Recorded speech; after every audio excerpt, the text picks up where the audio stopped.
Rekan-rekan, mungkin tadi kita sudah mengikuti acara pelantikan Bapak Hadi Cahyanto sebagai Menko Polhukam yang definitif.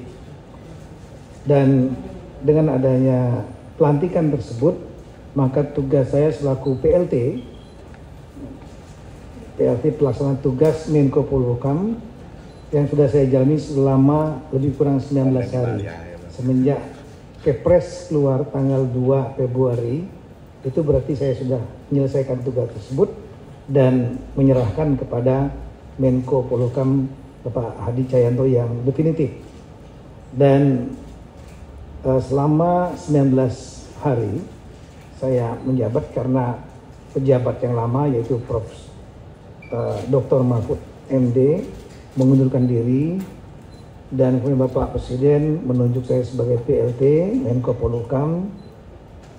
Saya memang memahami masukan dari teman-teman di Polhukam. Ada selain hal yang rutin, tugas-tugas rutin, mengkoordinasikan bidang politik, hukum, dan masalah-masalah keamanan di Indonesia, juga ada beberapa yang menjadi pekerjaan rumah yang belum tuntas, ya, diantaranya mengenai masalah BLBI, adanya Satgas BLBI, kemudian juga ada masalah penyelesaian kasus-kasus HAM, ya, dugaan pelanggaran HAM, terutama melalui mekanisme non-jusisi. Kemudian ada beberapa hal yang lain yang disampaikan oleh internal para deputi dan staf ahli. Bahkan ada juga masukan detil-detil dari permasalahan-permasalahan ditangani oleh para deputi, kemudian staf ahli dan yang lain-lain. Itu semua sudah tercatat. Tapi pada saat kami mengawali tugas tanggal 3 Februari, saya sudah menyampaikan semua energi kita fokus saja pada satu yang kita atensi, yaitu membantu untuk para penyelenggara pemilu dan pengawas pemilu untuk mengamankan dan sekaligus melancarkan yang jalannya pemilu. Dalam arti tidak mengambil alih, tapi kita memonitor dan kalau ada bantuan kita akan siap untuk memberikan bantuan melalui semua kementerian lembaga yang ada di bawah koordinasi Kemenko Polhukam. Dan banyak yang kita lakukan untuk membantu, diantaranya kita di sini ada desk yang terdiri dari seluruh kementerian lembaga, desk monitoring pemilu. Dan kemudian yang kedua ada tim yang dibentuk, ada 5 tim untuk memonitor dan membantu panitia pemilihan di luar negeri PPLN.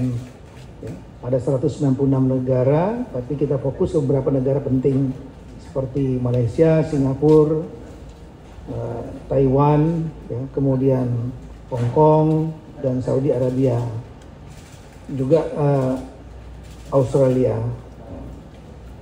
Dan kemudian ada 18 tim dari gabungan, ya, sekali lagi gabungan, bukan hanya di kantor ini saja, gabungan dari semua kementerian lembaga untuk memonitor pelaksanaan pemilu di semua wilayah di Indonesia, dan sifatnya hanya monitor dan memberikan bantuan kalau seandainya diminta oleh penyelenggara.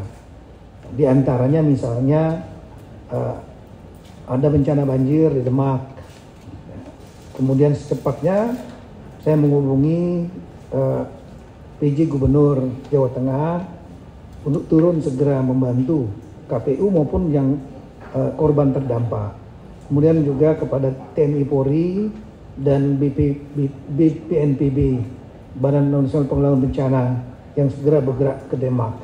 Jadi membantu masalah banjirnya sendiri yang terdampak, dan juga membantu untuk KPU mempersiapkan langkah-langkah lanjutan. Di antaranya sudah diputuskan adanya penundaan, ya. Kalau nggak salah lebih kurang terdampak 25.000 lebih pemilih di sana. Kemudian Tolikara juga terjadi longsor, jalannya putus. Saya langsung menghubungi PJ Gubernur Papua Tengah, Ibu Rifka Haluk, untuk memberikan bantuan. TNI dan Polri juga membantu dan memberikan bantuan heli untuk mengangkut semua logistik pemilu dari Lanijaya ke Tolikara. Kemudian juga ada problema masalah keamanan di daerah pegunungan di Intan Jaya misalnya. Ya. Kemudian juga ada konflik lokal seperti di Puncak Jaya, di Intan Jaya dan juga di Paniai yang membuat pemilunya menjadi tertunda di beberapa wilayah tersebut.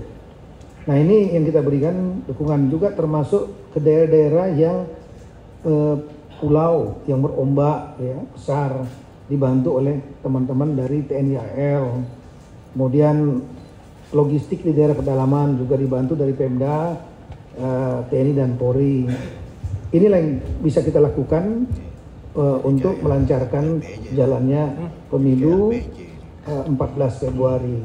Dan alhamdulillah pemilu berjalan relatif aman, lancar ya. Dan kemudian ya inilah salah the biggest one day election in the world ya.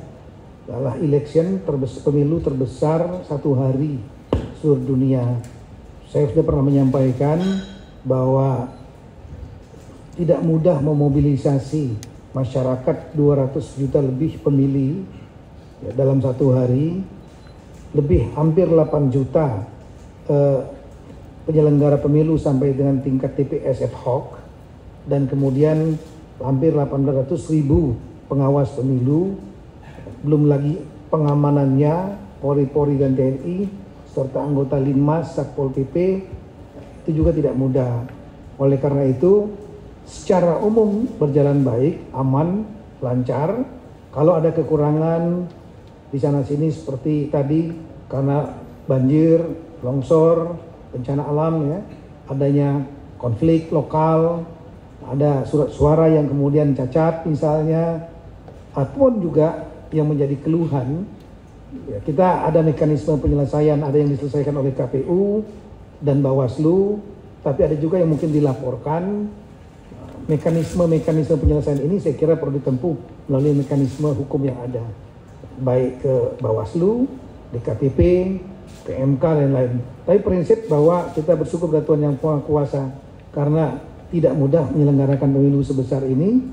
Dan sekali lagi dari sudut pandang saya selaku PLT Menko Polhukam yang saat itu ada di masa puncak pemilu, karena puncak pemilu adalah di 14 Februari, penilaian saya adalah berjalan aman dan lancar. Saya kira itu. Terima kasih banyak kepada seluruh masyarakat, kepada seluruh penyelenggara pemilu, terima kasih kepada media massa, kemudian tokoh-tokoh masyarakat, ya, termasuk juga ormas-ormas, kemudian juga kepada TNI dan Polri, kepada Pemda-Pemda, ya, dan semua pihak